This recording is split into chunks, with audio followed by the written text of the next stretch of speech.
to play with an intensity that they are unwilling to match. Anybody touch the ball, they get knocked out today. This is where we take our respect. I'm being got to go. Unstoppable.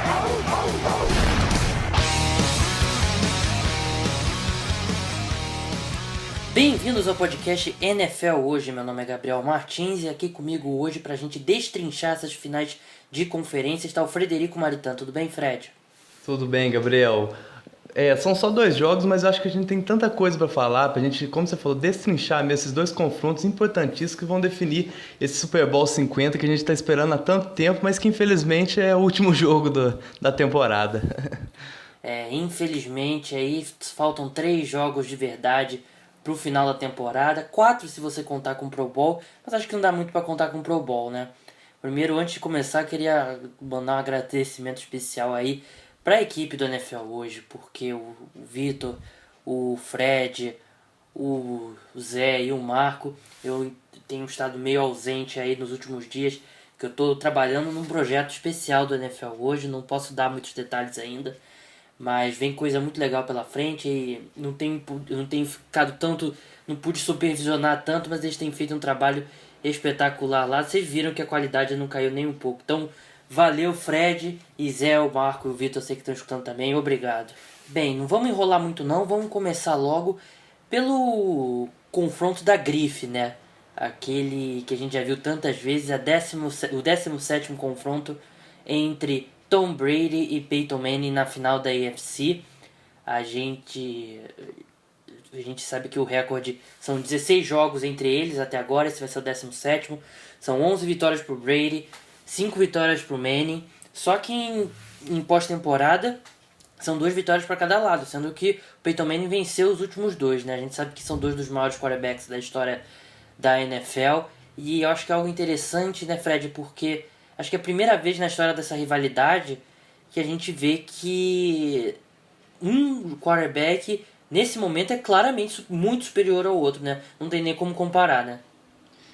Nessa temporada fica até uma covardia a gente comparar o que os dois apresentaram, né? Porque o Peyton Manning passou por lesão e quando esteve em campo foi muito mal, né? Nesse último jogo foi até um alento pro torcedor dos Broncos pela sua atuação, porque ele não comprometeu, que acho que foi a coisa mais importante, que ele estava lançando para muitas interceptações, mas hoje o Tom Brady é infinitamente superior, mas o Peyton Manning tem muita ajuda lá em Denver. É verdade, tem uma das melhores defesas da NFL, né? Isso não tem nem como discutir. Mas eu acho que, em geral, o Tom Brady não fica muito atrás aí no elenco ao redor. Claro que, acho que, principalmente na defesa, o Denver Broncos é muito superior. Mas se você olhar no ataque, nesse momento você tem o Tom Brady não tem um wide receiver número 1, um wide receiver do nível do... Então, de repente até o Julian Edelman é um bom recebedor, mas ele é um cara que faz algo mais específico, né, em campo. Ele não tem um cara tipo o Demaryius Thomas, nem no estilo do Emmanuel Sanders, mas tem o melhor tarente, talvez para muita gente é o melhor tarente da história, no Rob Gronkowski. Então acho que ataque por ataque, o que tá ao redor dos dois, eu acho que eu daria até um pouquinho de vantagem. Olha, sinceramente, um pouquinho de vantagem pro Patriots, mas bem pequena mesmo, porque até no backfield do Broncos você vê que o CJ Anderson teve bons momentos ali contra o Pittsburgh Steelers.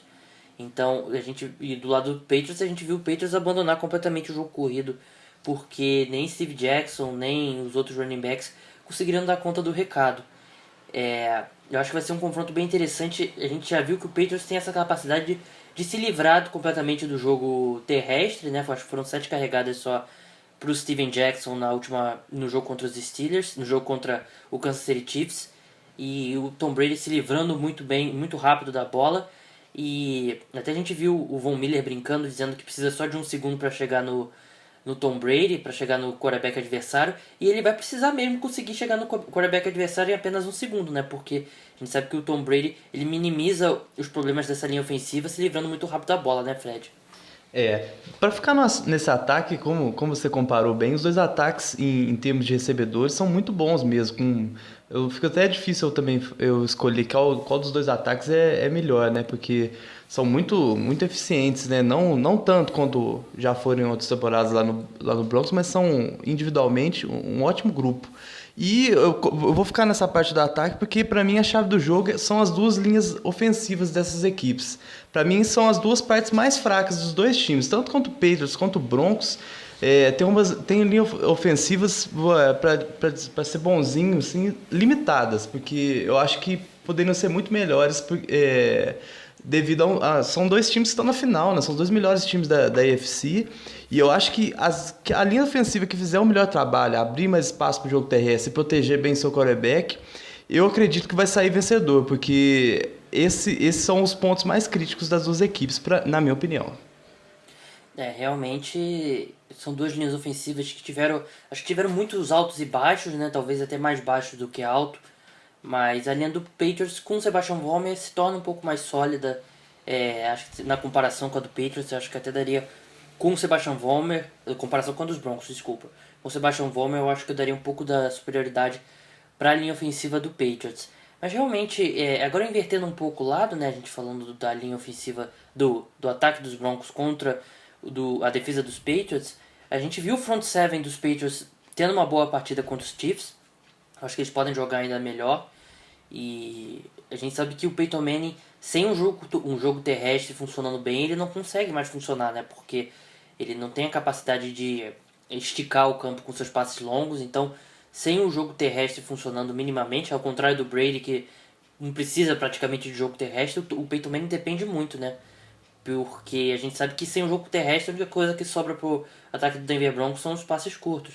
E vai ser um confronto interessante nessa linha defensiva dos Patriots, o front seven, o corpo de linebackers. Se eles conseguirem parar o jogo terrestre, eles colocam o Peyton Manning numa situação bem complicada, né, Fred? Com certeza. A chave para esse nó tático, vamos dizer assim, que os Patriots têm que dar é deixar o Peyton Manning lançar mais profundamente, porque a gente sabe que o braço dele já não é mais o mesmo. Então esse jogo terrestre vai ter que funcionar muito bem, assim como na partida da temporada regular que os Broncos conseguiram a vitória, uma atuação excelente do Brock Osweiler, mas o principal foi o jogo terrestre funcionando. E quando o jogo terrestre do Broncos funcionou esse ano, o time teve muitas alegrias. Então, precisa estar muito bem domingo, porque senão os Patriots podem ter uma partida até mais tranquila, porque esse front seven do Patriots ele é muito mais agressivo que o dos Steelers. Então, eu acho que vai ter muito mais trabalho essa linha ofensiva dos Broncos para parar essa defesa. Fred, você separou pra gente lá o relatório dos machucados, né? Eu queria que você passasse rapidamente só pra gente ver aí das peças principais aí, o pessoal que não treinou durante a semana, que talvez treinou de forma limitada aí. Eu sei que o Patriots tem uma lista bem longa, né? Mas eu não sei se os nomes principais, vamos passar aí para os nossos ouvintes, se os nomes principais aí, se eles treinaram, como é que eles foram durante a semana. Sim. Os Patriots, como você falou, uma lista bem grande, né? Porque ainda estamos na quinta, né? Tem alguns dias ainda pro confronto, mas só passando pelos principais nomes aqui. O Danny Amendola, com problema no joelho, teve participação limitada nos treinamentos, tanto de quarta quanto de quinta.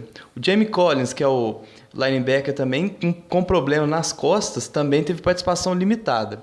Edelman, o wide receiver, com problema no pé, como ele já veio se recuperando, também participação limitada. Gronkowski, com problema no joelho e nas costas, também com participação limitada na quarta e na quinta. O Hightower, com problema no joelho, limitado também. Acho que de bom mesmo, só o Tom Brady que participou de todos os treinamentos, tanto ontem quanto hoje. E do lado do Denver Broncos? Bom, dos Broncos, a lista até tem alguns nomes aqui importantes, mas todo mundo conseguiu participar, tanto hoje quanto ontem. A principal preocupação é o cornerback, o Chris Harris Jr., que teve um problema no ombro, ele já falou depois do jogo, que teve que jogar no sacrifício mesmo, mas com todas as participações. Peyton Manning também, com problema no pé ainda, também participou tanto ontem quanto hoje, e de resto, todo mundo que está na lista do Injury Report dos Broncos participou ontem e hoje. A expectativa é que todos entrem em campo, só fazendo um parênteses aqui, puxando um pouco a cortina para vocês por trás aqui do como funciona a NFL hoje. A gente está gravando esse podcast aqui na quinta-feira à noite, né? São 11h32, horário de verão de Brasília, né? E Você deve estar escutando isso na sexta-feira. E acho que desses nomes aí, realmente o que mais preocupa para os Broncos é o Chris Harris Jr., né? Porque ele seria o cara aí, naturalmente seria o cara que bateria ali com o Julian Edelman, né?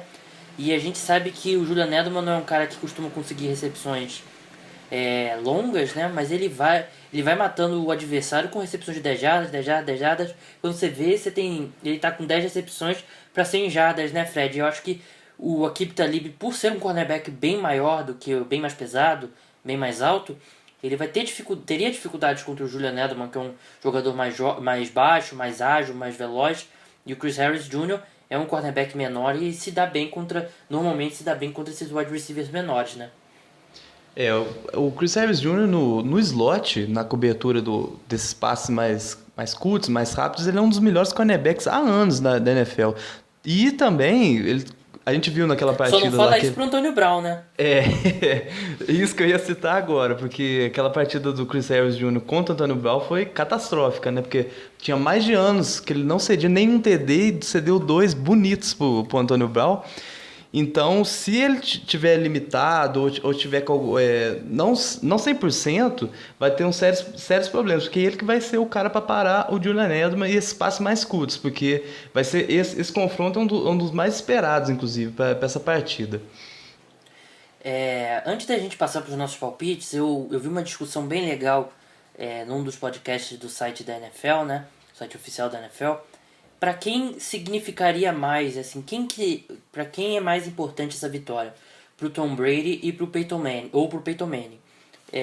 Eu achei interessante o argumento para os dois lados, eu acho que os dois são relevantes. Eu acho que do lado do Peyton Manning, eu acho que meu primeiro pensamento foi Peyton Manning, porque a gente sabe que é a última oportunidade dele. Eu acho que é muito difícil.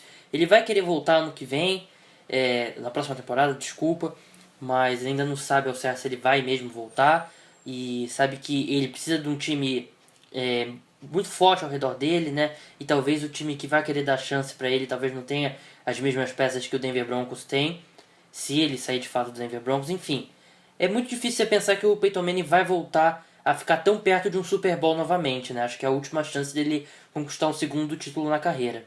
E do outro lado, você pode dizer também que é muito importante para Tom Brady, porque claramente ele está num momento muito superior ao Peyton Manning, e é provavelmente o último confronto entre os dois em playoffs, e ele ser derrotado pelo Peyton Manning no estágio atual do Peyton Manning, a gente sabe que o Tom Brady é um cara tão competitivo, acho que pesaria, ele também ficaria para sempre isso na mente dele, principalmente porque ele é um quarterback considerado aí um dos melhores, o melhor da história da NFL, com certeza um dos melhores da história dos playoffs. Mas ele teria um retrospecto negativo contra o Peyton Manning. Justamente o Peyton Manning, que todo mundo fala que na hora do momento chaves nos playoffs vai mal. Mas eu particularmente não sei qual a sua opinião, Fred, mas eu acho que desses dois argumentos eu ainda ficaria com o Peyton Manning, porque é muito improvável que se o Denver Broncos perca para o Patriots, o Peyton Manning vá ter outra oportunidade de chegar tão perto de finalmente conquistar o segundo título da carreira dele. Eu vou te acompanhar também, acho que é muito mais importante pro Peyton Manning, porque mesmo o Tom Brady também, já com 38 anos, acho que ele ainda joga pelo menos mais umas 3 temporadas, 2, nesse alto nível que ele vem apresentando. Agora pro Peyton Manning realmente é tudo ou nada. Eu acho que é a última chance dele, sim, dele despedir dessa carreira vitoriosa dele, mas ele precisa, acho que é muito importante para ele ter mais um Super Bowl, porque eu acho que a distância fica maior ainda, né, do Tom Brady, que com certeza ainda vai jogar durante muito tempo. E outro fator também pode ser a última partida do Peyton Manning com os Broncos, né? Porque eu já vi que o salário dele para a próxima temporada é muito alto. Então, pode ser o fim de uma era se essa derrota vier. Então, é tudo ou nada. Domingo, acho que o Peyton tem que fazer uma atuação muito boa mesmo, se superar, que essa temporada foi bem difícil para ele, porque essa é, talvez, como você disse, a última oportunidade dele aparecer nos playoffs. Bem, agora é a hora dos palpites, né? Eu vou começar. Eu acho que o Patriots vence esse jogo, mesmo esse jogo sendo no Mile High.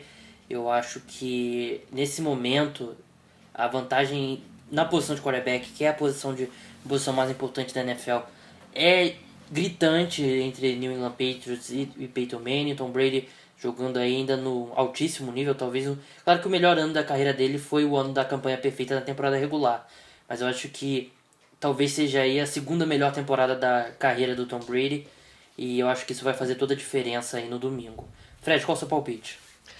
Nossa, tá muito complicado a gente escolher, mas se fosse o jogo em New England, não hesitaria em apostar nos Patriots, mas o jogo é em Denver, o mando de campo influencia muito, mas mesmo assim eu vou ter que falar que os Patriots vão sair vencedores. Por pouco, acho que vai ser um jogo apertado, talvez um field goal resolva pro lado dos Patriots, mas os Patriots são um time mais acertado, assim, o Denver é um time que muito inconstante nessa temporada, então eu acho que eu vou ficar com os Patriots. Bem, vamos passar agora para a final da NFC, né? O confronto aí, talvez, um dos confrontos mais esperados desde a temporada regular, né? Carolina Panthers e Arizona Cardinals. Para mim, os dois melhores times da NFL no momento. Acho que se eu fizesse um power ranking aí só dos 4 times que sobraram, eu colocaria Panthers e Cardinals juntos aí, bem acima dos times da AFC. Para mim, ainda acho que talvez esse seja a prévia, assim, o Super Bowl antecipado, né? Porque eu, particularmente, claro que tudo pode acontecer num jogo só, mas eu não vejo Denver Broncos e o New England Patriots indo pro Super Bowl, eles com certeza não serão favoritos. Eu acho que o time que sair da NFC será o grande favorito para conquistar o Super Bowl. Mas falando do jogo especificamente, para mim também você tem os dois jogadores que ficariam 1 e 2 para mim no meu ranking de MVP da temporada. Seria Cam Newton em primeiro e o Carson Palmer em segundo, porque o Carson Palmer ele demorou um pouco a ter o reconhecimento do público em geral, porque ele demorou até o Arizona Cardinals começar a jogar jogos de prime time, né? E ele ganhou esse reconhecimento mais para a segunda metade da temporada, mas ele teve um ano fantástico, o melhor ano da carreira dele.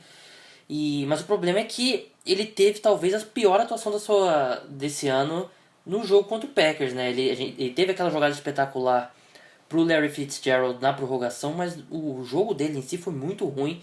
Ele lançou 2 interceptações, poderia ter lançado outras 2. E acho que o Carson Palmer, a gente fala muito do Andy Dalton, mas o Carson Palmer era um veterano.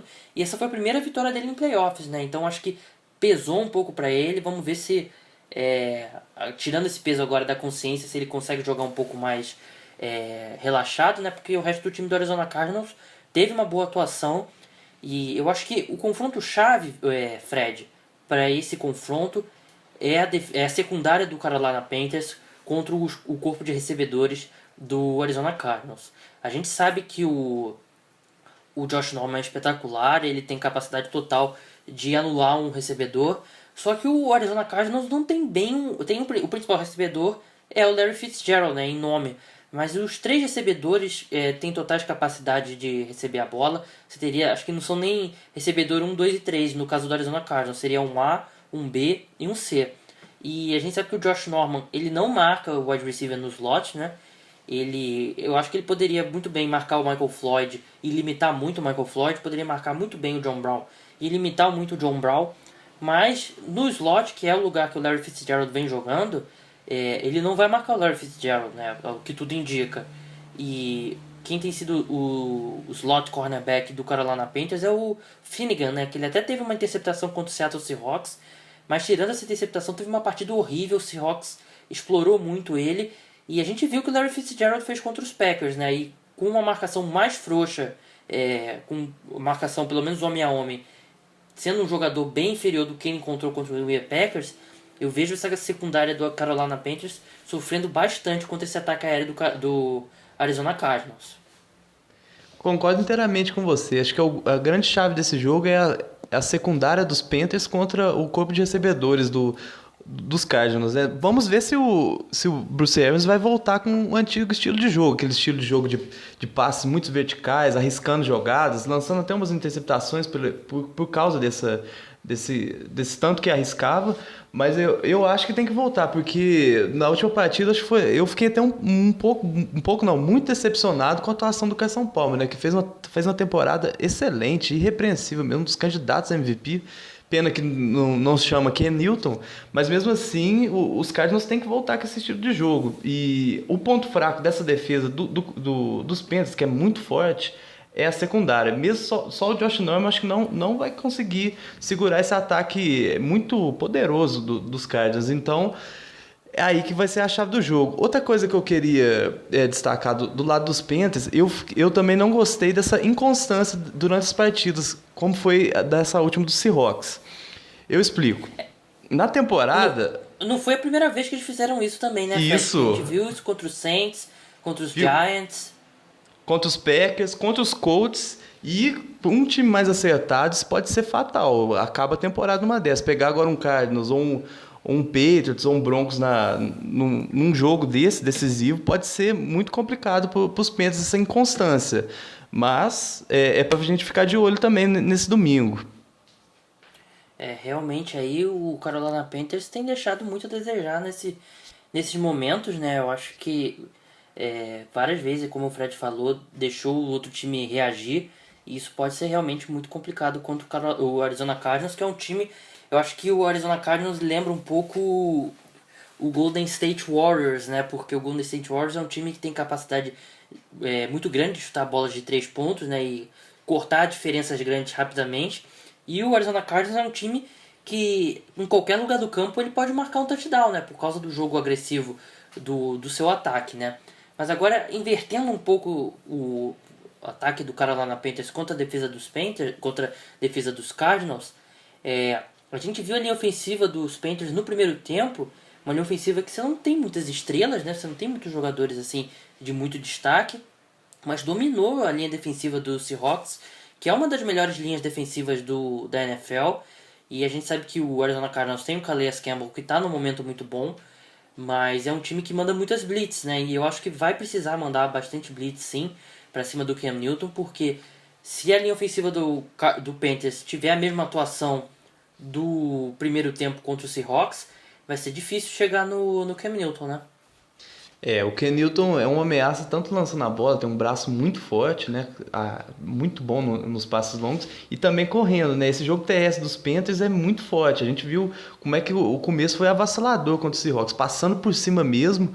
O Jonathan Stewart muito bem mesmo na partida. Vamos ver como é que ele se sai. Vamos ver como é que sai nesse jogo decisivo. Mas os Cardinals não podem deixar esse jogo terrestre entrar. Tem que fazer pressão mesmo, sacar bastante, porque tem essa capacidade, tem ótimos jogadores, tanto na linha defensiva, o corpo de linebackers também dos Cardinals é muito bom. Então, é uma das alternativas para sair com a vitória nesse domingo. E a gente sabe que o Arizona Cardinals tem um dos melhores cornerbacks da NFL, o Patrick Peterson, talvez o melhor cornerback da temporada. Ele é um cara que pode marcar o principal recebedor do adversário em qualquer lugar do campo, né? No slot, do lado direito, do lado esquerdo. Só que o Carolina Panthers, sem o Kelvin Benjamin, é um time que não depende tanto de um wide receiver número 1. Eu acho que a gente vai ver muito o Patrick Peterson no Ted Ginn Jr. A gente sabe que o Ted Ginn ele tem essa capacidade de marcar touchdowns longos e fazer uma jogada incrível e conseguir um touchdown de 60, 70 jardas. Mas o principal recebedor mesmo dos Panthers é o Greg Olsen, né? E a gente sabe como é difícil marcar um tight end desse nível, né? Um tight end do nível do Gronk, esse nível do Gronkowski, do Olsen, do Travis Kelce. São jogadores bem difíceis de se marcar. E a gente sabe que o Patrick Peterson não vai marcar o Greg Olsen, talvez uma situação ou outra. Mas também tem outras peças aí que a gente talvez veja aí o Carolina Panthers, o Arizona Cardinals usar. O Deon Buchanan, né, que é o safety que tem jogado de linebacker. Ele é um jogador aí que, apesar de ser um linebacker, ele tem uma velocidade do safety. Ele fica um pouco prejudicado pelo tamanho em relação ao Greg Olsen. Então acho que é a principal peça aí que a defesa dos Cardinals tem que se focar, né, Fred? Anular o Greg Olsen é vital para essa vitória dos Cardinals. É um tight end que é o principal alvo do Ken Newton nessa temporada. A gente sabe da força que tem essa conexão, né? Porque é tanto entrosamento, tanto espaço para touchdown. Então o Arizona Cardinals tem que ficar muito de olho nisso. E também ficar esperto com esses recebedores, né? Mesmo não sendo elite, a gente até subestima esse corpo de recebedores dos Panthers, mas vem fazendo muito essa temporada. Então a secundária dos Cardinals vai ter muito trabalho para segurar esse ataque poderoso dos Panthers. E só encerrando aqui esse assunto Cardinals e Panthers, interessante também que a gente vai ter nesse jogo aí o confronto dos dois favoritos ao prêmio de treinador do ano, né? O Ron Rivera dos Panthers e o Bruce Arians do Arizona Cardinals. Eu acho que o Ron Rivera vai ganhar o prêmio porque o time dele ganhou 15 jogos e perdeu apenas um, né? Acho que muito difícil tirar. Mas o Bruce Arians também é um grande treinador. Acho que hoje, se tivesse que fazer um top 5 aí dos treinadores, como a gente fez no off-season, né? Eu lembro que eu coloquei o Bruce Arians, mas eu não coloquei o Ron Rivera. E eu acho que hoje a gente deveria colocar o Ron Rivera, né, Fred? E quem que você acha que leva esse prêmio? Vai ser do Ron Rivera, porque 15 jogos e uma derrota não é pra qualquer um. Então, e também o Bruce Arians já ganhou na última temporada e acho que na antepenúltima temporada ele também ganhou o treinador do ano. Então, acho que a NFL também gosta de variar um pouco. Se eu não me engano, ele ganhou o ano dele que ele substituiu o Chuck Pagano lá em Indianápolis, não foi? Foi isso mesmo. Tirando essa temporada, dois dos últimos 3 anos ele venceu. Ele é um grande treinador mesmo e eu gosto muito do estilo dele de jogo. Bem, agora vamos passar para os palpites, né? Acho que é hora da gente se arriscar. Vou passar a bola primeiro pro Fred dessa vez. Bom, esse jogo é muito parelho, as duas equipes, né? Nossa, fica até com pena de uma ter que ficar de fora, mas eu vou ficar com o Arizona Cardinals. Para mim é o time mais completo da NFL essa temporada, excelente defesa, excelente ataque, e eu acho que mesmo fora de casa, eu acho que essa maior qualidade que tem nos Cardinals vai prevalecer. Apertado, mas eu acho que os Cardinals vencem. Bem, acho que não vão ter vencedores entre eu e o Fred, porque eu também vou de Arizona Cardinals. Nós dois apostamos também no Patriots para vencer e agora apostamos também no Arizona Cardinals. Eu acho que o Panthers é um grande time, talvez o melhor time da NFL nessa temporada. Acho que é o melhor time da NFL nessa temporada. Só que o encaixe do Arizona Cardinals, do ataque do Arizona Cardinals, principalmente o ataque aéreo, com a secundária do Carolina Panthers, eu acho que vai ser muito complicado para a secundária do Carolina Panthers conseguir parar o Larry Fitzgerald, o John Brown e o Michael Floyd. A gente vê muito isso em vários esportes, né, Fred? Times que são muito bons, mas tem um time que tem um encaixe com eles que é um time um pouco inferior, mas dá muito trabalho para esse time superior. Não acho que a diferença seja tão grande entre Arizona Cardinals e Panthers, acho que é bem pequena, mas eu acho que por esse encaixe aí complicado para os Panthers, eu acho que vai dar Arizona Cardinals. E isso acontece, né, Fred? Eu acho que não dá para tirar os méritos dos Panthers, né? Chegaram a uma final de conferência, tiveram uma temporada fantástica, não é querendo tirar mérito nenhum, mas eu acho que esse encaixe aí vai ser complicado para essa defesa dos Panthers, né? Com certeza. Eu também, outra coisa que eu gostaria de acrescentar, acho que esse time do Cardinals foi mais testado essa temporada. Acho que teve uma tabela bem mais complicada. Os Panthers, claro, tem mérito, 15 vitórias é uma coisa muito difícil de acontecer regularmente na NFL. Mas teve uma tabela bem mais tranquila. Então, os Cardinals acho que já provaram ser um grande favorito até para levar esse ano a temporada, eu acho. Bem, essa foi a prévia dos nossos dois jogos, né? Um programa um pouquinho mais curto, afinal são só dois jogos, mas acho que a gente conseguiu destrinchar muito bem. Na domingo à noite aí, entre domingo para segunda, a gente já vai saber qual vai ser o Super Bowl. Aí vai começar aquela espera de 2 semanas que parecem intermináveis, que ao mesmo tempo a gente quer que chegue logo no Super Bowl, mas a gente sabe que quando chega o Super Bowl significa que acabou a NFL. Então, pelo menos eu fico dividido. Não sei você, Fred. Eu também fico muito dividido, né? O Super Bowl é um dia especialista para mim, pra gente aqui do NFL hoje, mas também a gente lembra, nossa, vão ser 7 meses sem NFL. É engraçado como nos Estados Unidos praticamente é um feriado, né? E eu tenho visto crescendo a cada ano, cresce mais esse hype, né, do Super Bowl, né? Você vê muita gente que não acompanha o esporte parando para ver o Super Bowl, né? Eu vejo muitos amigos meus que, assim, sabem da existência da NFL e ponto, mas, vamos sair, vamos ver o jogo, vamos no bar e tal, não sei o quê. Então acho que é um momento que muita gente que não acompanha o futebol americano, que olha um pouco, mesmo aqui no Brasil, né? Sim, já virou quase uma coisa, eu vou até arriscar muito, mas da cultura esportiva brasileira, a NFL está cada vez maior e mais forte, né? Cada vez mais a gente vê mais adeptos, mais gente comentando, inclusive nas ruas, nos lugares que a gente frequenta. Então, para nós é uma grande satisfação saber que o futebol americano também já virou um dos esportes mais amados aqui no nosso país. É verdade, outro dia eu fui no shopping, fui comprar uma coisa assim, um shopping aqui perto de casa, e eu vi, assim, 20 minutos no shopping eu vi 3 ou 4 pessoas com camisas de NFL, vi camisa do 49ers, do Patriots, do Giants. Realmente a NFL já tá ficando gigante aqui no Brasil. Tá na hora de trazerem um jogo aqui pra gente, né? Bem, meu nome é Gabriel Martins, você esteve comigo e com o Frederico Maritan. A gente volta na segunda-feira com tudo que rolou no final de semana das finais de conferência e vamos começar já a falar do Super Bowl. Até lá, tchau!